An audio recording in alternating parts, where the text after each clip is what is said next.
కార్మికుల ఐక్యత, కార్మికుల ఐక్యత, వెంటనే పౌరులం కార్మికుల ఉపాధి, వెంటనే వేతనాలకు ఉపాధి, ప్రభుత్వ నిర్లక్ష్య వైఖరి, ప్రభుత్వ నిర్లక్ష్య వైఖరి, వెంటనే కార్మికులందరికీ ఉపాధి కల్పించాలి, వస్త్ర పరిశ్రమ సమస్యలను పరిష్కరించాలి. వస్త్ర పరిశ్రమలు సంక్షోభం వల్ల పరిశ్రమ బంద్ అవ్వడం జరిగింది. దీంతో పెద్ద ఎత్తున కార్మికులు దాని మీద ఆధారపడ్డ వాళ్ళందరికీ ఉపాధి కోల్పోవడం జరిగింది. ఈ విషయం మీద సిఐటియు ఆధ్వర్యంలో అనేక పోరాటాలు నిర్వహించినప్పటికీ ప్రభుత్వం స్పందన లేదు.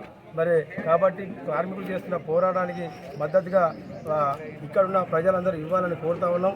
ఈ తక్షణమే ఉపాధి ఇవ్వాలనే ఉద్దేశంతో మరి సోమవారం రోజు మరి ప్రభుత్వం మీద ఒత్తిడి తీసుకొచ్చడానికి ఇక్కడ కార్మికులకు ఉపాధి కల్పించే దిశగా ప్రభుత్వం ప్రయత్నం చేయాలనే ఉద్దేశంతో సోమవారం రోజు బంద్కు పిలుపుకోవడం జరుగుతూ ఉంది.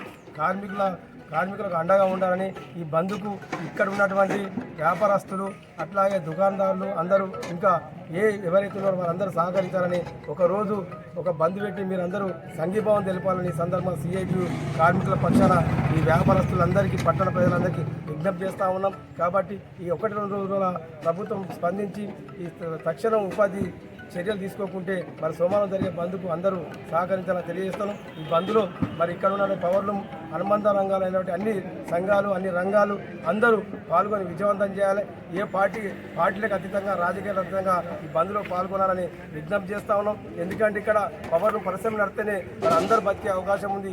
దాదాపు 20,000 కుటుంబాలు రుణపడ్డాయి. మరి ఈ విషయం మీద ఎవరు స్పందిస్తలేదు, ఏ రాజకీయ పార్టీ స్పందిస్తలేదు, ప్రభుత్వం పట్టించుకోలేదు. కాకపోతే అది ఈ సమస్య ఇలాగే కొనసాగుతుంది. మరి సిరిసిల్ల మొత్తం మూగపోతుంది.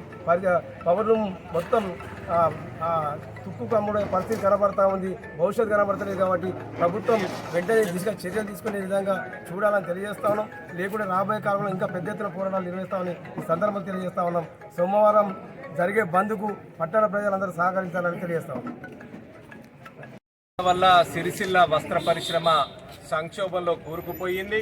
ఇక్కడ ఉన్నటువంటి వస్త్ర పరిశ్రమని యాజమాన్యం పూర్తిగా మూతవేసినటువంటి పరిస్థితి కూడా ఉంది.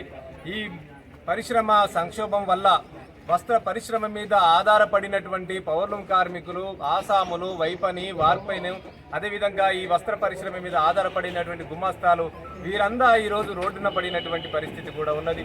ఈ రోడ్డున పడ్డటువంటి కార్మికులు ఇతర పనుల కోసం పనిచేస్తున్నటువంటి పరిస్థితి కూడా ఉన్నది. ఇతర పనులకే కాదు, ఇతర పనులు చేయడానికి కూడా ఈ సిరిసిల్ల ప్రాంతంలో ఇన్ని వేలాది మందికి ఒకేసారి రోడ్డున పడినటువంటి కార్మికులకి ఉపాధి లేనటువంటి పరిస్థితి కూడా కనబడతా ఉంది. అందుకే ఇక్కడ ఉన్నటువంటి కార్మికులు ఆత్మహత్యలు కూడా పాల్పడుతున్నటువంటి పరిస్థితి కూడా ఉంది. ఈ విషయాన్ని ప్రభుత్వానికి తెలియజేసినాం. అనేక సందర్భాలు ముఖ్యమంత్రి గారికి, ఉప ముఖ్యమంత్రి గారికి, అదేవిధంగా చేనేత శాఖ మంత్రి గారికి విజ్ఞప్తి చేశాం. సమస్యను పరిష్కరించినటువంటి పరిస్థితి ఈ రోజు వరకు లేదు.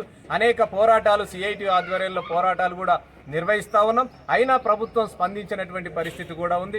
అందుకే ఆకలి చావులు జరిగేటటువంటి ప్రమాదాన్ని ఈరోజు సిఐటియు కూడా గుర్తించి ఇక్కడ ఉన్నటువంటి కార్మికులకి ఇక్కడ అండగా ఉండడం కోసము ఈరోజు ఈ వంట వార్పు కార్యక్రమాన్ని నిర్వహించి ఇక్కడ కార్మికులకు ఉద్యమంతో పాటు ఆకలిని కూడా తీర్చేటటువంటి ఒక ప్రయత్నం సిఐటియు చేస్తూ ఉంది.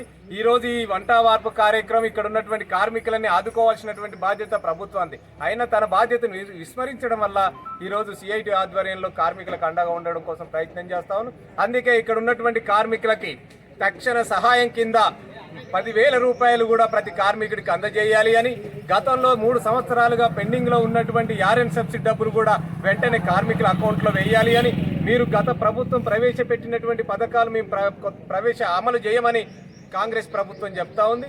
మీరు గత ప్రభుత్వాన్ని అమలు చేస్తారా చెయ్యరా అనేది మీ వ్యక్తిగత విషయం, మీ ప్రభుత్వ విషయం. కానీ ఇక్కడ ఉన్నటువంటి కార్మికులకు ఏ విధంగా పథకాలను ప్రవేశపెడతారో చెప్పాల్సినటువంటి బాధ్యత మాత్రం మీ ప్రభుత్వం మీద ఉంది. అందుకే ఈరోజు ఈ సమస్యలన్నిటిని కూడా సిరిసిల్లాలో ఉన్నటువంటి కార్మికులకి ఉపాధి కల్పించి వాళ్ళకి సంక్షేమం కోసం, అభివృద్ధి కోసం కృషి చేయాలని ఈ సందర్భంగా డిమాండ్ చేస్తూ, ఈ సమస్యను కనుక ప్రభుత్వం 1-2 రోజుల్లో కనుక పరిష్కరించకపోతే సోమవారం నాడు సిరిసిల్ల బంద్కు సిఐటి ఆధ్వర్యంలో పిలుపునిస్తా ఉన్నాం.